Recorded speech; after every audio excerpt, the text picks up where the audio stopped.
सी कहानी लिखी। टॉल्स्टॉय ने एक छोटी सी कहानी लिखी।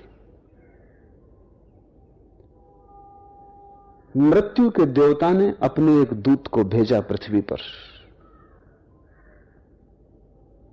एक स्त्री मर गई थी, उसकी आत्मा को लाना था।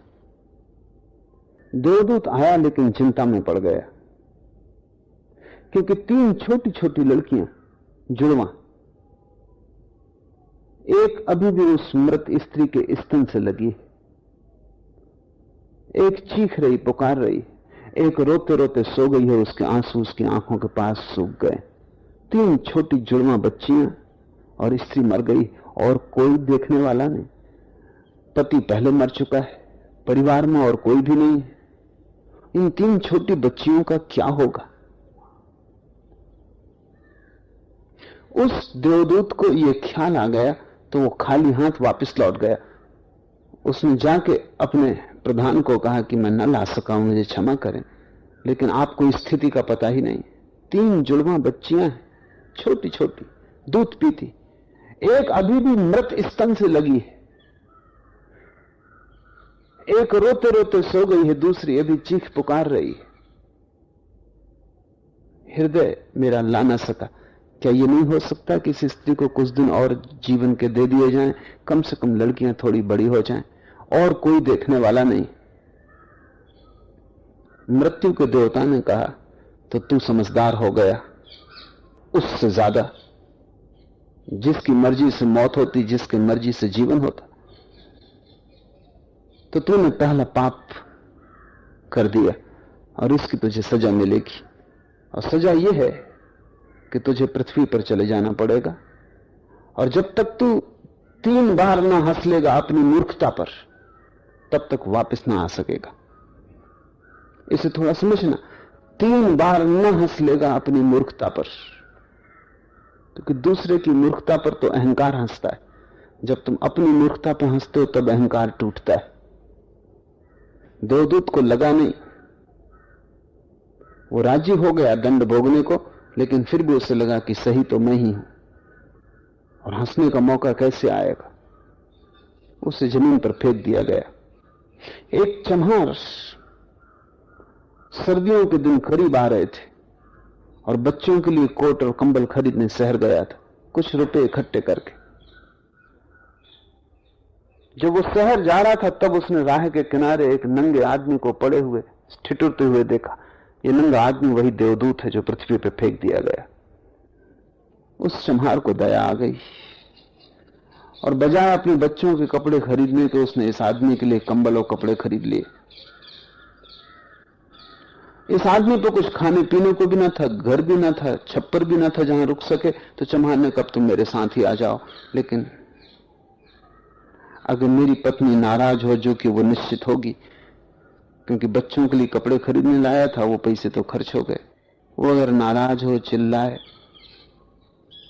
तो तुम परेशान मत होना, थोड़े दिन में सब ठीक हो जाएगा।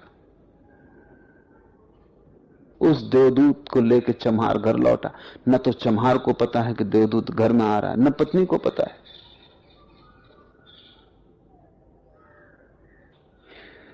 जैसे ही देवदूत को लेकर घर में चम्हार पहुंचा, पत्नी एकदम पागल हो गई, बहुत नाराज हुई, बहुत चीखी चिल्लाई, और देवदूत पहली दफा हंसा। चम्हार ने उससे कहा कि हंसते हो, बात क्या है? उसने कहा कि जब मैं 3 बार हंस लूंगा तब बता दूंगा। देवदूत हंसा पहली बार, क्योंकि उसने देखा इस पत्नी को पता ही नहीं कि चम्हार देवदूत को घर में ले आया, जिसके आते ही घर में हजारों खुशियां आ जाएंगी। लेकिन आदमी देख ही कितने दूर तक सकता है। पत्नी तो इतनी देख पा रही है कि एक कंबल और बच्चों के कपड़े नहीं बचे। जो खो गया है वो देख पा रही है, जो मिला है उसका उसे अंदाज ही नहीं कि मुफ्त घर में देवदूत आ गया है, जिसके आते ही हजारों खुशियों के द्वार खुल जाएंगे। तो देवदूत हंसा, उसे लगा अपनी मूर्खता, क्योंकि ये पत्नी भी नहीं देख पा रही कि क्या घट रहा है। जल्दी ही क्योंकि वो देवदूत था। 7 दिन में उसने चम्हार का सब काम सीख लिया।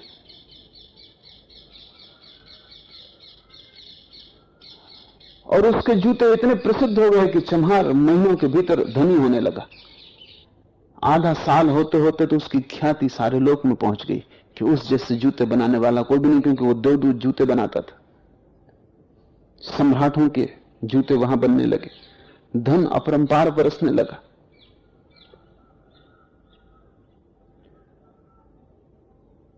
एक दिन सम्राट का आदमी आया और उसने कहा कि यह चमड़ा बहुत कीमती है, आसानी से मिलता नहीं, कोई भूल चूक नहीं करना, जूते ठीक इस तरह के बनने, और ध्यान रखना जूते बनाने हैं स्लीपर नहीं, क्योंकि रूस में जब कोई आदमी मर जाता है तब उसको स्लीपर पहना के मरघट तक ले जाते।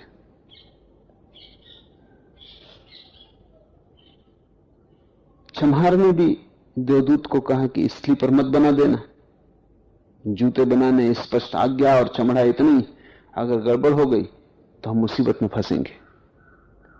लेकिन फिर भी देवदूत ने स्लीपर ही बनाए। जब चम्हार ने देखे कि स्लीपर बने तो वो क्रोध से आग बबूला हो गया। वो लकड़ी उठा के इसको मारने को तैयार हो गया कि तू हमारी फांसी लगवा देगा, और तुझे बार बार कहा था कि स्लीपर बनाने ही नहीं है, फिर स्लीपर किस लिए। देवदूत फिर खिलखिला के हंसा। तभी आदमी सम्राट के घर से भागा हुआ आया। उसने कहा जूते मत बनाना, स्लीपर बनाना, क्योंकि सम्राट की मृत्यु हो गई।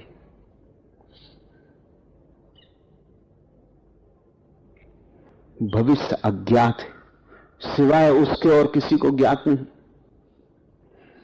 और आदमी तो अतीत के आधार पर निर्णय लेता है। सम्राट जिंदा था तो जूते चाहिए थे, मर गया तो स्लीपर चाहिए। तब वो चम्हार उसके पैर पकड़ के माफी मांगने लगा कि मुझे माफ कर दे, मैंने तुझे मारा। पर उसने कहा कि कोई हर्ष नहीं, मैं अपना दंड भोग रहा हूं। लेकिन वो हंसा आज दोबारा।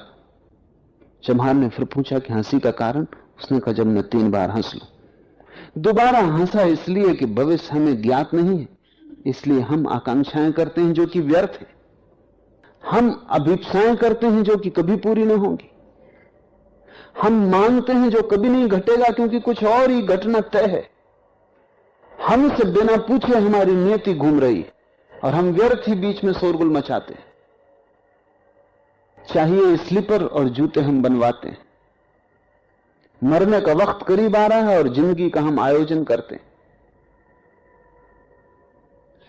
तो देवदूत को लगा कि वो बच्चियां, मुझे क्या पता है भविष्य उनका क्या होने वाला है, मैं नाहक बीच में आया।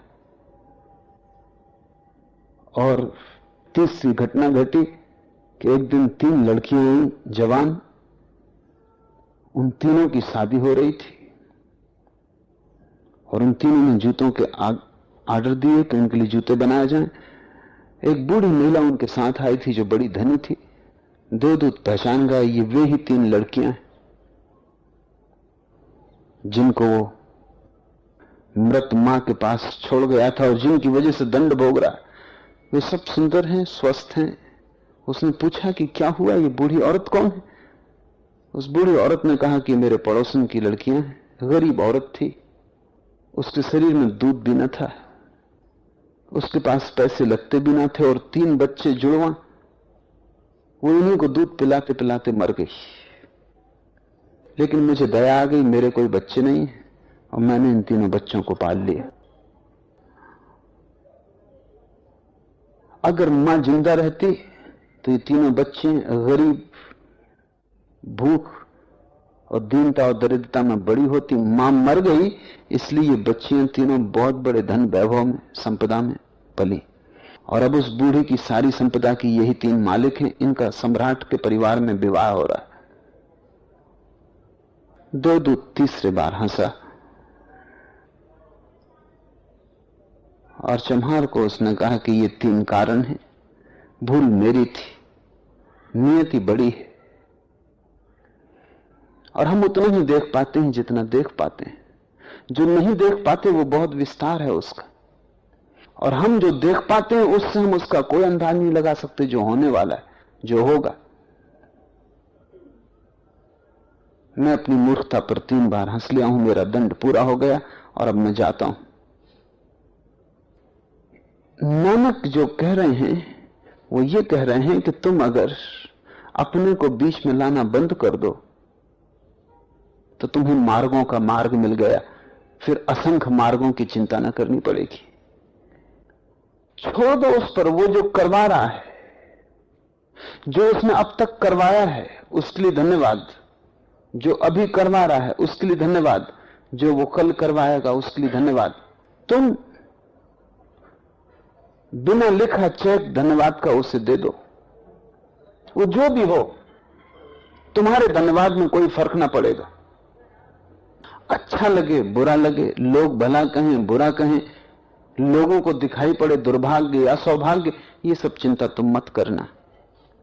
इसलिए नानक कहते हैं कि मुझे तो एक ही मार्ग दिखाई पड़ता है और वो है वारिया न जावा एक बार, जो तुधु भावे साई भलीकार, तू सदा सलामती निरंकार। तू सदा है, तू निरंकार है, तू शाश्वत है। मैं छोटा हूं, लहर की तरह हूं, मैं सब तुझे ऊपर छोड़ देता हूं। और तूने इतना दिया है और तेरा इतना दान चल रहा है कि मैं 1000 बार भी तुझ पे नशावर हो जाऊं तो भी थोड़ा है। बस एक ही मेरा सूत्र है, जो तुझे भाए वही भला है।